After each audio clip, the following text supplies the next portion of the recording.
2021 жалпы республикалык тест түрлөсүнө катышып жаткан бүтүрүүчүлөр. Биз сиздерге азыр дагы бир жолу математиканын 1-бөлүмү боюнча жаңы амалды кантип аткаруу жөнүндө маселени сунуш кылабыз. Анда жакшылап көңүл буруп тургула. Бизде азыр жаңы амал берилди. Ушул шартка таянып биз эки тилкени салыштырабыз. А жана Б тилкелерин салыштырабыз. Ан үчүн биз берилген жаңы амалга көңүл бурушубуз керек. Бул амал биз үчүн жаңы. Ушул учурда гана аткарылат. Бул учурда бизге x, y деген сандарыбыз натуралдык сандардын көптүгүнө тиешелүү. Эми биз тилкелерди карап байкап көрө турган болсок, анда 3 жана 4 деген сандардын даражасы түрүндө жазып алышыбыз керек. Ан үчүн 3-түн 1 даражасы. Анан жаңы амалды коебуз дагы 4-тү 2-нин квадраты деп алабыз.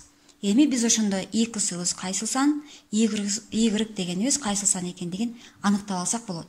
Бул учурда x дегенибиз 1ге барабар болду. Ал эми y дегенибиз 2 деген санга барабар болду. Эми ушул учурда жаңы амалдын аткарылуусуна таянып, x-тын ордуна 1ди коебуз. x-ыбыз 1, ал эми y-ыбыз 2 деген сан болду. x-ыбыз 1, y-ыбыз 2. Бул учурда көбөйтүү деген амал аткарылат. Демек 1ди 2 көбөйтсөк 2, андан 1ди кемитсек 1, кайра 2-ни койгонубузда 3. Демек А тилкесинде бизге 3 деген жыйынтыкты чыгарып берди. Эми Б тилкесин чыгаруу үчүн буну дагы сандардын даражасы түрүнө келтирип алабыз. Ан үчүн 9-ду 3-түн квадраты дейбиз. Ал эми жаңы амалды коебуз дагы 1-дин даражасы деп алабыз. Демек бизде бул учурубузда x, y-тарыбыз белгилүү болуп калды. Ошол эле амалды аткарып кете беребиз. x-ыбыздын ордуна 2-ни коебуз, y-тын ордуна 1-ди коебуз. Демек 2 көбөйтүлгөн 1, кемитилген 2, кошулган 1 деп алабыз. Ошондо 2-ни 1ге көбөйтсөк 2, 2ден кемитсек 0, жыйынтыгында бизде 1 деген жыйынтыкты чыгарып берди. Эми салыштырабыз. Б тилкебиз 1 деген жыйынтык, ал эми А тилкебиз 3 деген жыйынтыкты чыгарып берди. Демек бул учурда А тилкеси чоң деген.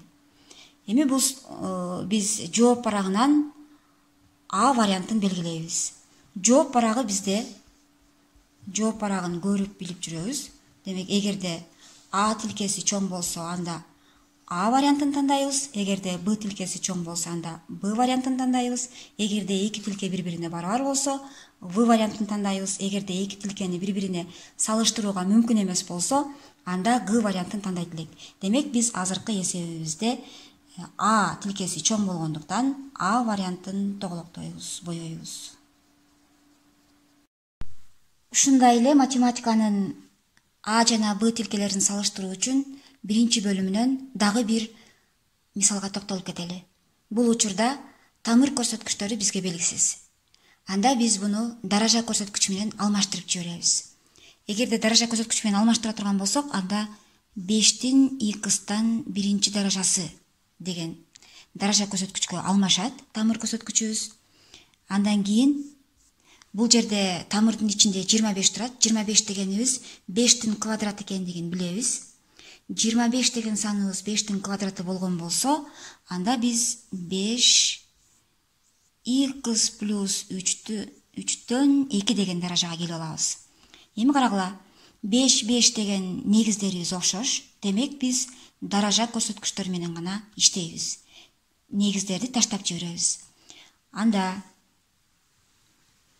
бизге мындай теңдемеге келип калдык. Барабар x плюс 3-төн 2 деген даража көрсөткүчтөр менен гана иштеп кетебиз. Бул учурда биз x-ты издөө үчүн пропорция жолун колдонуп жиберебиз. Пропорцияны колдоно турган болсок, 2x барабар x плюс 3. Эми x-тарды барабардын бир жагына топтойбуз. 2x-тан x'ты кемитебиз, барабар 3. 2x-тан 1x'ты кемитсек x болот 1x. x барабар 3. Демек, x дегенибиз 3-кө барабар экендигин билдик. Эми карагыла, А тилкесинде x деген саныбыз турган, бул 3-кө барабар экендигин биз таап алдык. Ал эми Б тилкесинде 4 деген сан турган. Демек, бизде Б тилкеси чоң. Жооп барагынан Б вариантты тандайбыз. Бардык бүтүрүүчүлөргө ийгилик каалайбыз. Кайрадан көрүшкөнчө саламат болгула.